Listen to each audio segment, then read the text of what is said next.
สวัสดีครับ FC ครับคลิปนี้จะมาคำนวณสูตรใหม่ให้ดูครับซึ่งจะย้อนไปดูตั้งแต่งวดที่ออก3817ประกาศ37ตรงนี้นะจะย้อนไปดูสับ4-5 งวดเพื่อความมั่นใจของเราว่าเราจะตามหรือไม่ตามนะครับสำหรับสูตรที่1เราก็จะใช้ตัวนี้นะครับในหลักพัน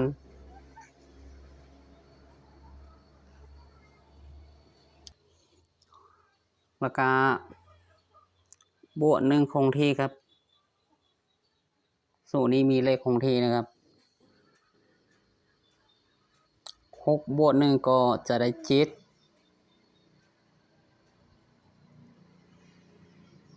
เพิ่มอีกตัวก็จะได้8ลบ3ก็ได้5ครับ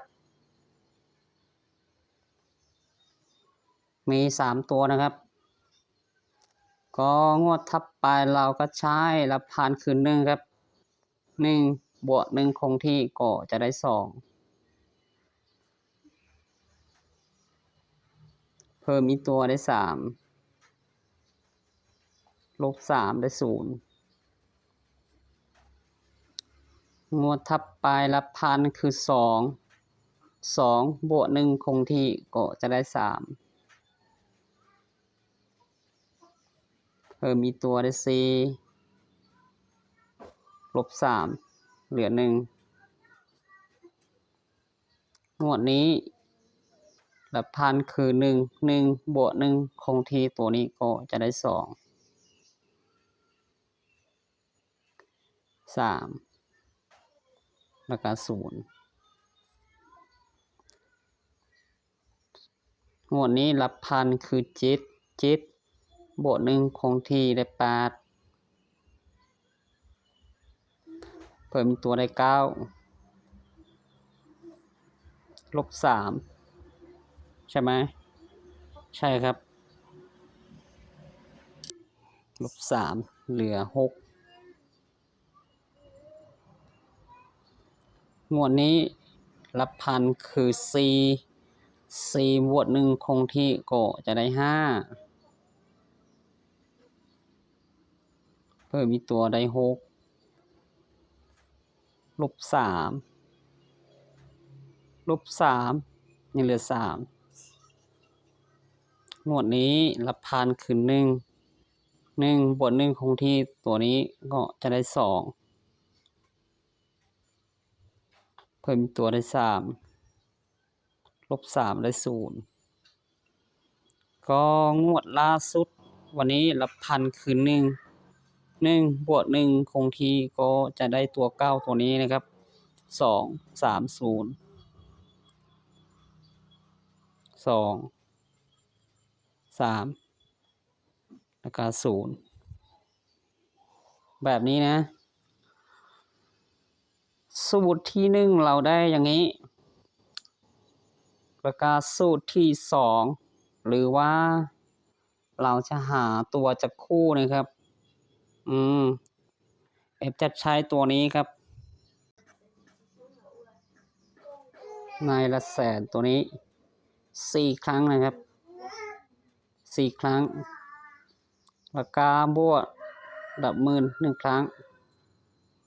อย่างนี้นะครับ0 4 ครั้งก็จะได้0 บวก7ก็จะได้7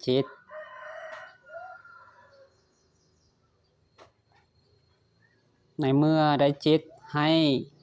เพิ่มไปอีก3แต้มก็จะได้0เดินไปอีก1แต้มก็จะได้1ครับจับคู่ก็จะได้9ชุดนะมันก็เข้าไปที่1 จิต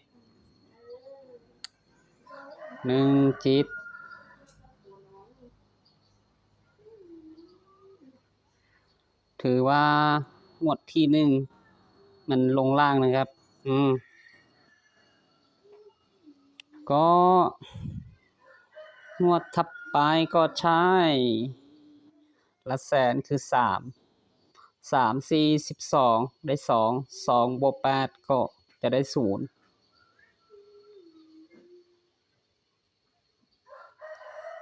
เดินไปอีก3แต้มก็จะได้3บวกไปอีก1แต้มก็จะได้4หมวดนี้เข้าล่าง2 2 0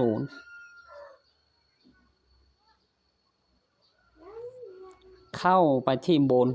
3 3ก็ถือว่าในงวดนี้ได้2เด้งครับก็มีแค่9ชุดนะลองดูนะครับก็งวดนี้หลักแสนก็คือ4 4 4 16 6บวก7ก็จะได้3เดินไป3แต้มได้6เพิ่มอีก1แต้มก็จะได้7งวดนี้ลงล่างไปที่16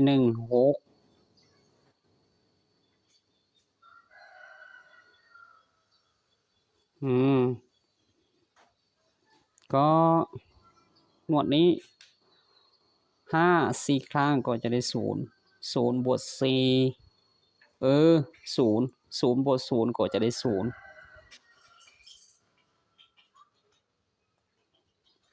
เดินหน้าไป3แต้มก็จะได้3เพิ่มไปอีก1แต้มก็จะได้4งวดนี้ออกไปที่4 3 4 3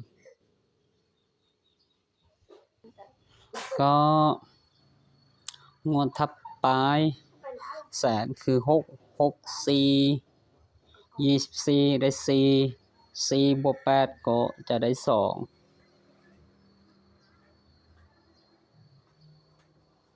เดินหน้าไปอีก3แต้มได้5เพิ่มไปอีก1แต้มได้6ก็ถือว่าในงวดนี้2 2 4 8ก็ถือว่าลุดไปงวดนี้นะครับงวดทับปลายก็ใช้0 4ข้างก็จะได้0 0บวก5ได้5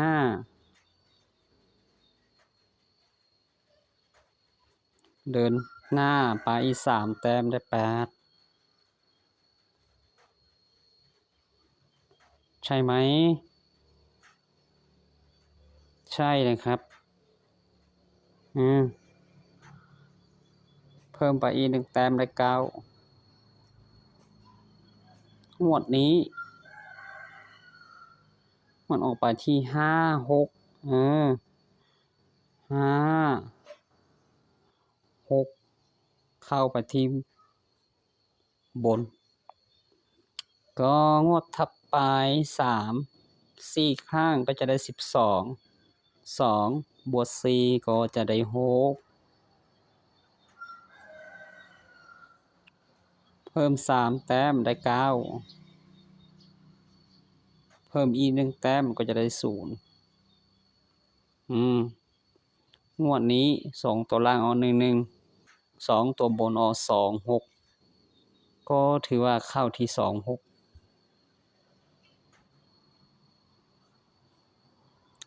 ก็งวดล่าสุดวันนี้หลักแสนคือ2 4ครั้ง2 4 8 8บวก2ก็จะได้0เพิ่ม3แต้มก็จะได้3เดินหน้าไปอีก1แต้มก็จะได้4ก็ถือว่า7งวดก็ผิดไปงวดที่5ก็ใช้ได้อยู่นะครับแล้ววิธีสังเกตนะครับถ้าจะให้เลขวิ่งนะครับเราสังเกตอย่างนี้นะครับสูตรที่1และสูตรที่2ตัวนี้นะครับสูตรที่1ในงวดนี้มันชนไปที่7ออในหลักหน่วยและหลักร้อยนะครับงวดนี้ชน3ออ3หลัก10และหลักหน่วยครับ งวดนี้ชน3อีกครับตัวนี้ครับชน33ในละ10 30ตัวนี้งวดนี้ชน3อีนะครับ3ละหน่วยครับงวดนี้ไม่ชนแต่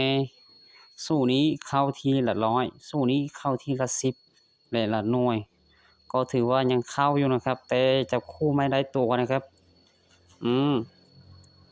ก็งวดนี้ชนไปที่56งวดนี้ไม่ชนจับคู่ได้ตัวครับชนครับชนไปที่0ก็จะไม่เข้า0ไม่มาก็ถือว่าหลุดไป1งวดสำหรับถ้าเรามองไปตัวชนนะถ้าเรามองไปตัวชนวันนี้ก็จะชนไปที่0และ3เดี๋ยวจะคู่ให้ดูครับก็จับคู่มาก็จะได้ประมาณนี้ครับ2 3 0จับคู่กัน0 3 4จะมี1 2 3 1 2 3 9ชุดถ้าเราจะมองไปที่ตัวชนมันก็จะชนไปตัวนี้ครับ0และ3ถ้าจะให้เล่นไปที่0และ3ก็คือ20 30 00 23 33 03แล้วก็40 34นะครับอย่างนี้นะครับคลิปนี้ก็จะมีประมาณนี้นะครับรอจะมาสรุปชุดนี้ว่ามันจะลงล่างหรือว่ามันจะขึ้นบนนะครับครับคลิปนี้ก็เป็นลาไปก่อนครับขอให้โชคดีครับ